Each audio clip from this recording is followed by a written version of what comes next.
Assalamualaikum warahmatullahi wabarakatuh. Perkenalkan, nama saya Dinda Ananda Saza dengan NIM 2305344. Saya akan mempresentasikan materi tentang elastisitas. Baiklah, yang pertama adalah pengertian dari elastisitas. Elastisitas adalah perbandingan perubahan proporsional dari sebuah variabel dengan perubahan variabel lainnya. Dengan kata lain, elastisitas mengukur seberapa besar kepekaan atau reaksi konsumen terhadap perubahan harga. Ada dua elastisitas, yang pertama yaitu elastisitas permintaan dan yang kedua elastisitas penawaran. Selanjutnya ada pun jenis-jenis elastisitas permintaan. Yang pertama yaitu elastis.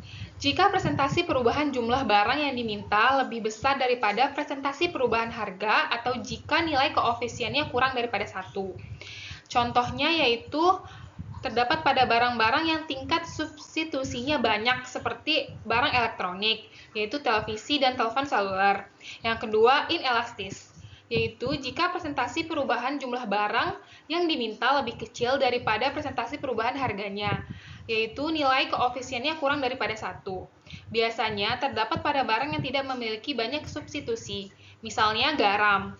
Yang ketiga yaitu elastis uniter, yaitu jika presentase perubahan jumlah barang yang diminta sama dengan presentasi perubahan harganya, yaitu nilai koefisiennya sama dengan 1.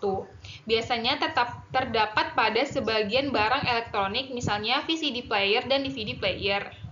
Yang keempat, elastis sempurna, yaitu harga tidak berubah tetapi jumlah yang diminta berubah. Contohnya harga garam dan harga bensin. Yang terakhir yaitu inelastis sempurna. Berapapun perubahan harga yang terjadi tidak akan berpengaruh terhadap jumlah barang dan jasa yang diminta. Baiklah, yang pertama kita akan membahas tentang elastisitas permintaan.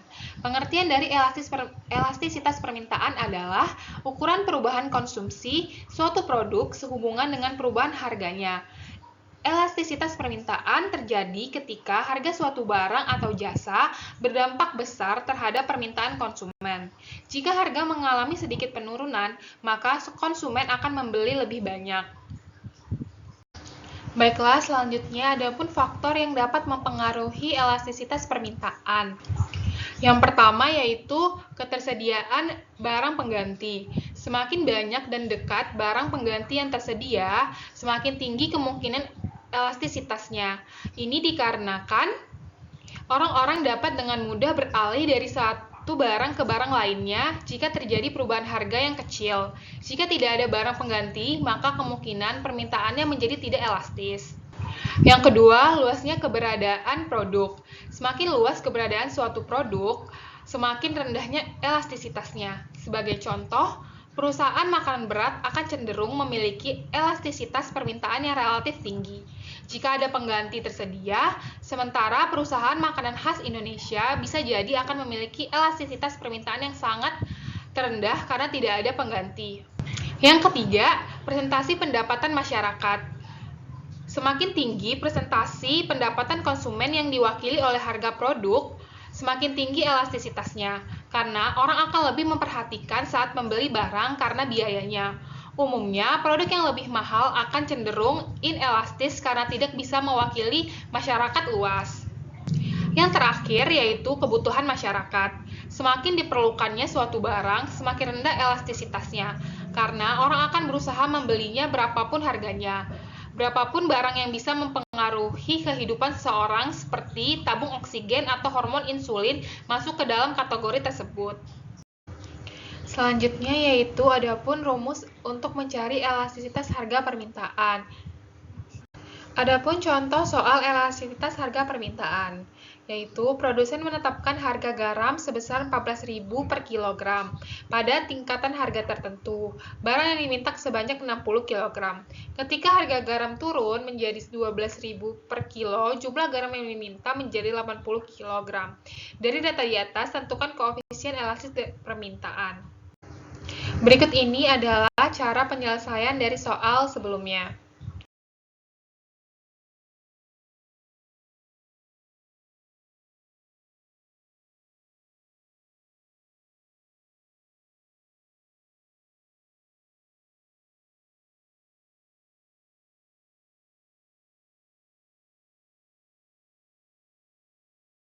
Selanjutnya, adapun elastisitas penawaran.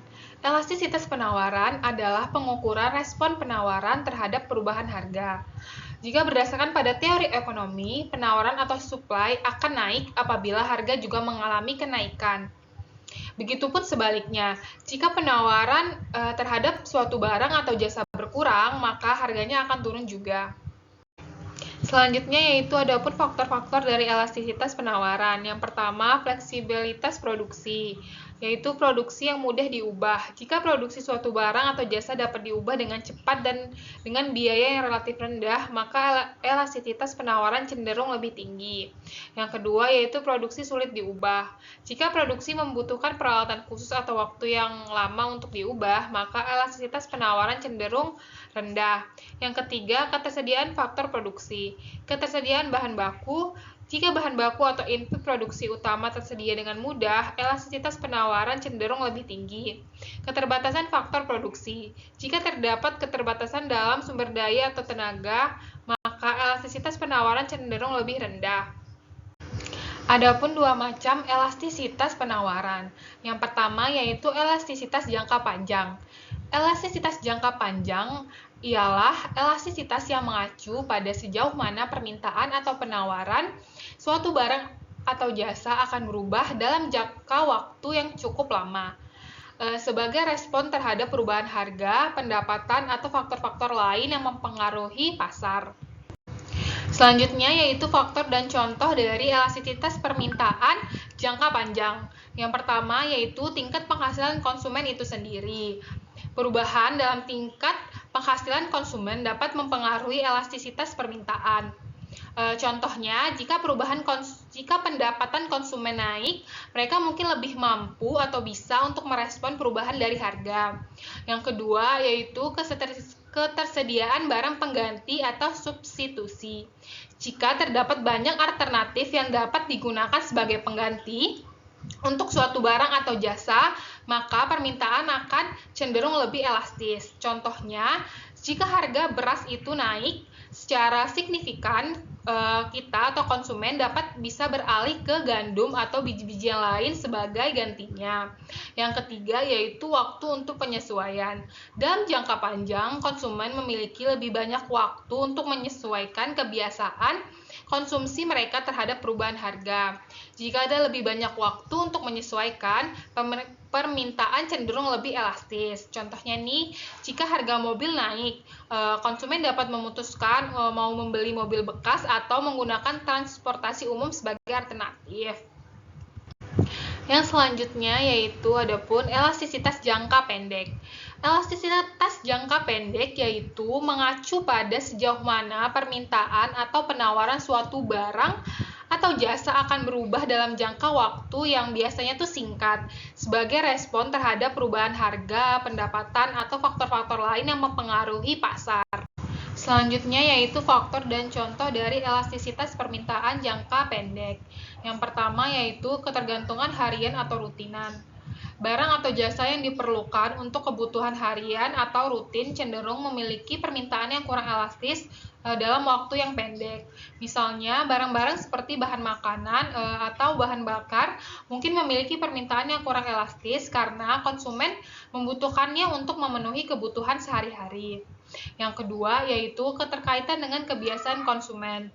Barang atau jasa yang terkait erat dengan kebiasaan konsumen atau gaya hidup tertentu dapat memiliki permintaan yang kurang elastis dalam jangka pendek. Contohnya nih, jika seseorang memiliki kebiasaan minum kopi tiap hari, mereka mungkin akan terus membeli kopi tersebut meskipun harganya naik dalam jangka pendek. Yang ketiga yaitu ketersediaan informasi. Tingkat aksesibilitas terhadap informasi tentang barang atau jasa termasuk perbandingan harga, kualitas, atau ulasan konsumen dapat mempengaruhi tingkat elastisitas permintaan.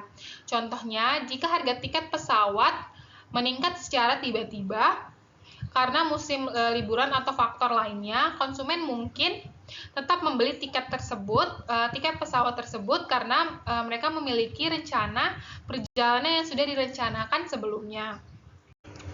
Elastisitas penting lainnya yaitu elastisitas permintaan terhadap pendapatan. Elastisitas permintaan terhadap pendapatan, yaitu elastisitas yang mengukur sejauh mana jumlah barang atau jasa yang diminta akan berubah sebagai respon terhadap perubahan dalam pendapatan konsumen. Adapun faktor dan contohnya, yang pertama jenis barang atau jasa. Jenis barang atau jasa dapat mempengaruhi elastisitas permintaan terhadap pendapatan. Barang mewah cenderung memiliki elastisitas yang tinggi karena permintaan terhadap barang mewah sangat bergantung pada tingkat pendapatan. Sebagai contoh, permintaan terhadap perjalanan liburan mewah akan meningkat secara signifikan dengan peningkatan pendapatan. Selanjutnya yaitu substitusi dan alternatif. Jika ada banyak alternatif yang dapat digunakan sebagai pengganti untuk suatu barang atau jasa, maka elastisitas permintaan terhadap pendapatan akan cenderung lebih tinggi. Misalnya, jika harga kendaraan bermotor naik, konsumen dapat memilih untuk menggunakan transportasi umum atau mengandalkan layanan berbagai kendaraan. Selanjutnya yaitu elastisitas silang. Elastisitas silang menurut Mankiw adalah ukuran sejauh mana permintaan suatu barang berubah sebagai respon terhadap perubahan harga barang lainnya. Lebih khususnya, elastisitas permintaan silang mengukur seberapa besar presentasi perubahan dalam jumlah permintaan barang X sebagai respon terhadap presentasi perubahan dari harga barang Y. Adapun faktor dan contoh dari elastisitas silang. Yang pertama yaitu jenis pasar. Pasar yang bersifat persaingan sempurna cenderung memiliki elastisitas permintaan silang yang lebih tinggi karena konsumen memiliki banyak pilihan pengganti. Contohnya nih, produk-produk makanan umum yang tersedia di banyak toko serba ada. Yang kedua yaitu karakteristik demografi. Faktor-faktor seperti usia, jenis kelamin, dan tingkat pendapatan konsumen dapat mempengaruhi elastisitas permintaan silang.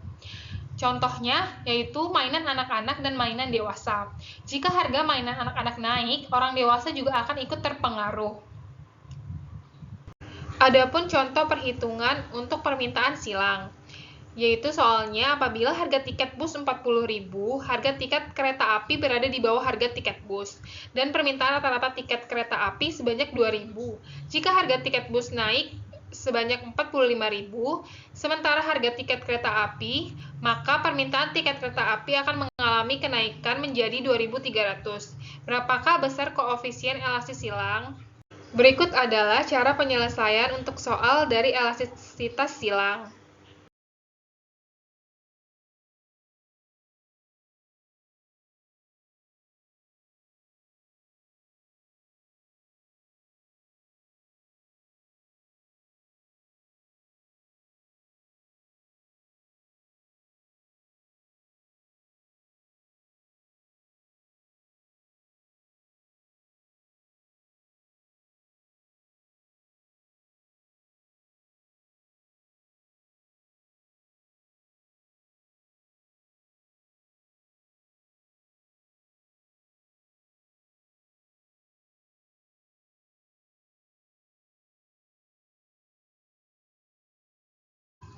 Baiklah, sekian presentasi yang dapat saya sampaikan tentang materi elastisitas.